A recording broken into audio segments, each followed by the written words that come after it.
আসসালামু আলাইকুম বন্ধুরা। আজকে হঠাৎ করে আমি আমি আর আমার এই ছোট ভাই যাকে আমরা ধরে আছে রাবডি, তো এখানে দেখতে আসছিলাম। তো আসার পর দেখি এই লোকটা, দেখাও, এই লোকটা দেখতেছি জামাই পিঠা বিক্রি করতেছে। এই পিঠাটার নাম নাকি জামাই পিঠা। তাছাড়া নামান তো এটা, তো পিঠাটা দেখাও। বের করেন তো চাচা, একটা পিঠা বের করো।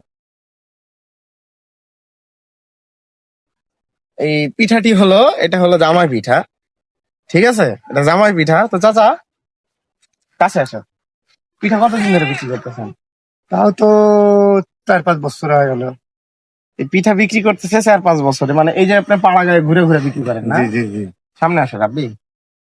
তো পাড়া গায়ে কয় টাকা পিস? 5 টাকা বেশি। 5 টাকা পিস। তো কেমন স্বাদ আমি অ্যাকচুয়ালি খাই নাই, তবে আমার ছেলে একদিন খাইছে, জোর করে নিয়ে খাইছে। তো যাই হোক, আজকে টেস্ট করব, আমরা নিব, বেশি নিব না, 2টা নিব টেস্ট করার জন্য। তো চাচা, এটাই আপনার জীবিকা আর কি? এটা বিক্রি করে আপনার জীবন চালান? এটা বিক্রি করি, খেত খাবারের কাজ কাম করি। ক্ষেত খামারে কাজ হ্যাঁ, করেন? আপনার নিজস্ব জমি জমা আছে? না না না না। মানে মানুষের খেতে কাজ করেন? হ্যাঁ হ্যাঁ। আচ্ছা। তো আপনার বাড়ি কোথায়? বাড়ির সিরাজগঞ্জ। সিরাজগঞ্জ? জি। আল্লাহ, উল্লাপাড়া থানা।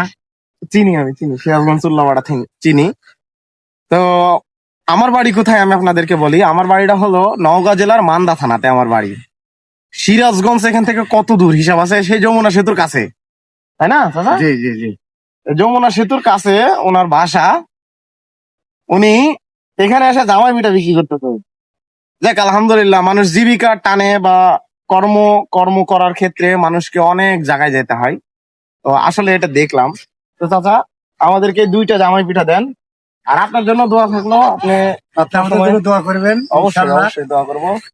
এই জামাই পিঠা বিক্রি করেছে, অবশ্যই দোয়া করি আপনার ভালো থাকুন, সুস্থ থাকুন। আপনিও ভালো থাকুন। 2টা নিলাম। রাব্বি, তুমি খাবে না? হুম। আচ্ছা, ঠিক আছে, ঠিক আছে চাচা। তো ভাই কি বলবো, এই জামাই পিঠার ভিডিও করলাম, মানে কি বলবো, এত টেস্ট, খুবই সুন্দর। সম্ভবত আমার বিশ্বাস এটা স্যাকারিন নামে একটা ইয়ে আছে, এটাতে সম্ভবত তৈরি করে, যার কারণে একটু মিষ্টি মিষ্টি ভাব লাগে। এই জন্যই আমি বলি আমার ছেলে এই জামাই পিঠার পাগল কেন। আসলে অনেক টেস্ট। আমিও এই জামাই পিঠার এখন থেকে ভক্ত হয়ে গেলাম। আপনারাও খাবেন, ইনশাল্লাহ খুব ভালো লাগবে। তুই একটা নিশি জাগিয়া দেখ কত যন্ত্রণা চোখের এক। আস্তে আস্তে এই দুনিয়া থেকে সবকিছুর প্রতি টান কমে যাচ্ছে। এখন সঙ্গী হচ্ছে শুধু নীরবতা।